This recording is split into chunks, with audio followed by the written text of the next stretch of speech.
कहना है।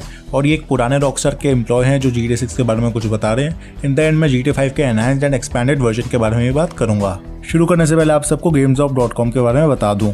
आजकल GamesOf.com काफ़ी चर्चे में है क्योंकि ये लोगों को आसान से गेम्स खेलने पर पैसे दे रहे हैं। दे तो क्या रहे हैं बल्कि पैसे पानी के जैसे बहा रहे हैं। GamesOf.com यूज़ करने के लिए आपको कोई ऐप डाउनलोड करने की जरूरत नहीं है। बस मोबाइल क्रोम पर www.gamesof.com खोलना है। काफ़ी सारे फ्री गेम्स खेलकर आसानी से कभी 50-100 रुपये, कभी स्मार्टफोन, कभी लैपटॉप जीते जा सकते हैं। जीते हुए पैसे सीधा पेटीएम पे निकालो या अपना मोबाइल रिचार्ज कर लो। इतना ही नहीं है, अपने दोस्तों को रेफर करके भी पैसे कमा सकते हो। समझ नहीं आते इतने पैसे दे कहाँ से रहे हैं। दोस्त की कमाई है, बता रहा हूँ, नाम याद कर लो, GamesOf.com।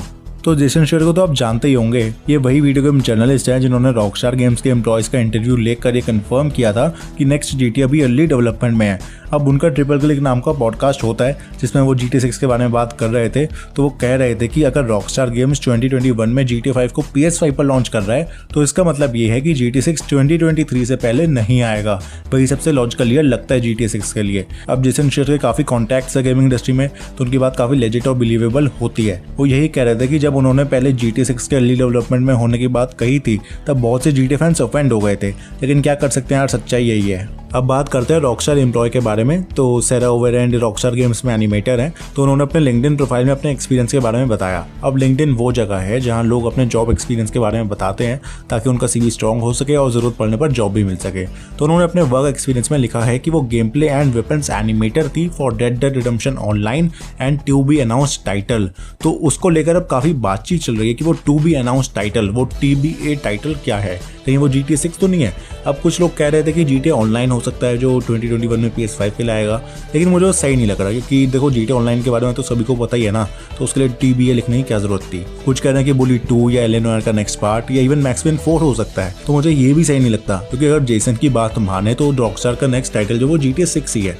तो मुझे तो यही लगता है कि वो to be announced title actual में GTA 6 हो सकता है। और मैं एक और बात यह कहना चाहूँगा कि देखो GTA 6 की अभी इतनी हाइप है कि लोग छोटी सी बात को भी बहुत बड़ा बना देते हैं। अब सैरा ने अपने एक्सपीरियंस में TBA क्या लिखा तो उनके पीछे ही पड़ गया, बल्कि उनको फेमस कर दिया और इसलिए अब उन्होंने वो हटा भी दिया है। मैंने वापस चेक किया था। अब मैं बात करूंगा कि GTA 5 जो है वो PS5 के लिए क्यों आ रहा है। तो मेरे हिसाब से इस मीम के अकॉर्डिंग सब कुछ समझ आ रहा होगा। मेन रीजन है मनी, और इसमें कुछ गलत भी नहीं है। 2019 में GTA 5 सबसे ज्यादा बिका है GTA ऑनलाइन की वजह से, और जैसे जैसे नए अपडेट्स आते रहेंगे वैसे वैसे लोग इसे खेलते ही रहेंगे। इवन अर्निंग्स कॉल में टेक टू इंटरैक्टिव के CEO ने इनडायरेक्टली यही कहा था। मतलब उनसे पूछा गया था कि नेक्स्ट GTA के बारे में बताओ, तब तो उन्होंने बात टाल दी, लेकिन उन्होंने ये जरूर कहा था कि जो नेक्स्ट GTA है और GTA 5 है वो साथ साथ चलेंगे। मतलब अगर GTA 6 आ भी जाती है तब भी ये नहीं कि वो GTA 5 के अपडेट्स रोक देंगे। GTA ऑनलाइन के अपडेट्स आते ही रहेंगे और GTA 6 भी रहेगी, दोनों साथ साथ चलेंगे। इसको आप ऐसे समझ सकते हो कि GTA 5 के ज़माने में ये थोड़ी ना है कि लोगों ने GTA सैन एंड्रियास खेलना छोड़ दिया। वो तो अगर GTA सैन एंड्रियास का कोई ऑनलाइन होता रॉकस्टार की तरफ से और उसमें वो अपडेट्स भी दे रहे होते तब तो भाई साहब दोनों ही गेम साथ साथ चल रहे होते। सही बता रहा हूँ मैं। और यही सेम सीन वो GTA 6 एंड GTA 5 के साथ करेंगे। मतलब GTA 6 गेम तो आएगा, लोग उसे तो खेलेंगे और साथ ही GTA 5 ऑनलाइन के जो अपडेट्स है वो भी आते रहेंगे, तो लोग उसे भी खेलते रहेंगे। मतलब दोनों गेम्स को साथ साथ चलाएंगे क्योंकि GTA 5 से पैसे इतना आ रहा है ना। और ऐसे में रॉकस्टार गेम्स को बोलने का कुछ फायदा नहीं है क्योंकि डेवलपर को पब्लिशर की बात माननी ही पड़ती है। अच्छा, मैं आपको एक बात बताना चाहता हूँ। मेरा एक फ्रेंड है, GamesOf पे रेगुलरली गेम्स खेलता है। उसने भी बहुत अर्निंग की है GamesOf से, एंड मैं भी जस्ट एक अभी टूर्नामेंट खेल के आया हूँ। देखता हूँ कि मैंने कितनी अर्निंग की है GamesOf से। अब मैं बात करूंगा इस बंदे के बारे में। तो ये है डराइन लोवेनस्टाइन, जिन्होंने 2002 से 2006 के बीच में रॉकस्टार गेम्स के लिए काम किया था। कुछ टाइम पहले इन्होंने टिकटॉक वीडियो पोस्ट करके GTA 6 का रिलीज ईयर बताया। तो बताओ डराइन भैया, कब आएगी GTA 6? 2023। अच्छा, तो इनका कहना है 2023। अब फ्रैंकली बताऊं तो मुझे ये लग रहा था कि ये बंदा बस GTA 6 की हाइप का फ़ायदा उठाकर फेमस होना चाह रहा है, इसलिए मैंने इनकी बात को इग्नोर कर दिया।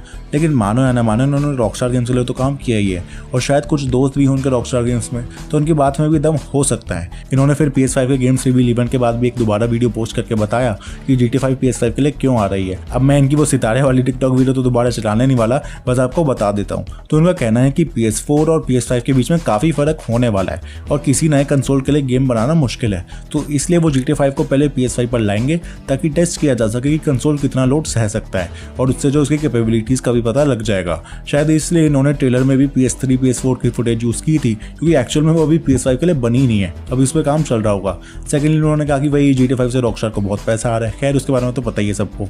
अब एक रीजन जो मुझे समझ में आता है वो ये है कि रॉकस्टार गेम्स GTA 5 की मदद से लोगों को PS5 पर लाना चाह रहा है ताकि PS5 ओनर्स की क्वांटिटी बढ़ सके। क्योंकि अगर GTA 6 को PS5 या Xbox Series X पर निकालें और कोई खेलने वाला ही ना हो तो क्या फ़ायदा। इसलिए GTA 5 की मदद से PS5 ओनर्स की क्वांटिटी बढ़ेगी। ऊपर से 2023 वो स्वीट स्पॉट है जब लेने वालों ने PS5 ले ही लिया होगा और तब GTA 6 लॉन्च करना बेस्ट रहेगा।